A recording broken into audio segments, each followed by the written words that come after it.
Voici donc tous les ingrédients indispensables pour vous préparer une pâte de curry vert maison. Il nous faut du sel, gros sel, du poivre blanc ou du poivre noir, une dizaine de petits piments verts, de la racine de galanga, équivalent du gingembre mais frais, coriandre en grains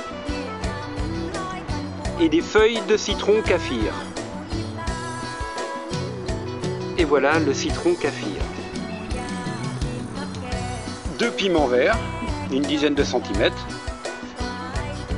3-4 bâtons de citronnelle, une ou deux échalotes, une tête d'ail, un bon bouquet de coriandre et de la pâte de crevettes. Ça se trouve facilement dans les épiceries asiatiques.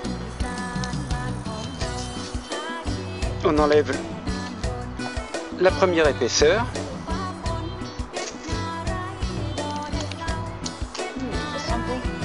Ça sent bon déjà. Et ensuite, on hache grossièrement la citronnelle. Pour la racine de galanga, on la prépare un peu. Si jamais les parties ne sont pas trop propres. Et idem. Alors là, il faut faire attention parce que ça pique. Voilà. Rapidement.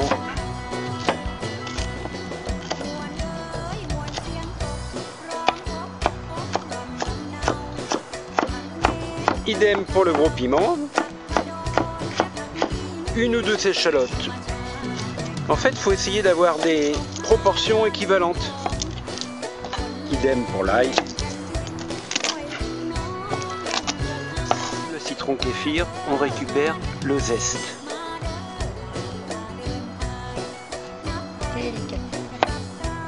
Pour la coriandre, hachez grossièrement en gardant les tiges, les feuilles et même les racines si vous avez de la chance d'en avoir. Donc ici nous avons les petits piments, les gros piments, l'ail, l'échalote, la racine de galanga, les citrons kaffir, les citronnelles, et là c'est de l'échalote. Ensuite la coriandre, et ici sel, poivre et graines de coriandre. Donc il va falloir maintenant écraser la coriandre, le sel et le poivre blanc ou noir, ainsi que la feuille de kéfir séchée. Ça prend un petit peu de temps. Alors l'idéal, c'est de faire chauffer quelques minutes les graines de coriandre et les graines de poivre dans une poêle. Comme ça aura d'autant plus de saveur. Voilà. Quand c'est très fin, vous ajoutez le zeste de citron kéfir que vous allez pilonner, puis le galanga et la citronnelle jusqu'à l'obtention d'une pâte épaisse.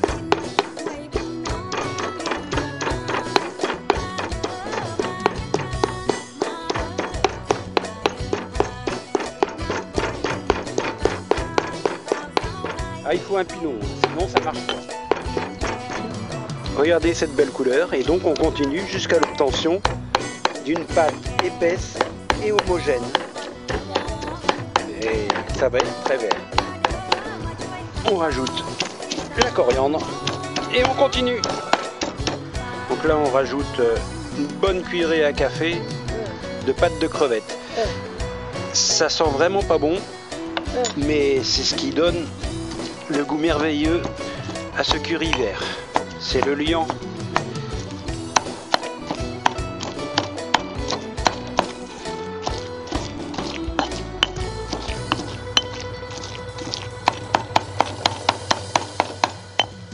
Voilà, on va pouvoir réserver tout ça et préparer le poulet au curry vert. Taille bien sûr.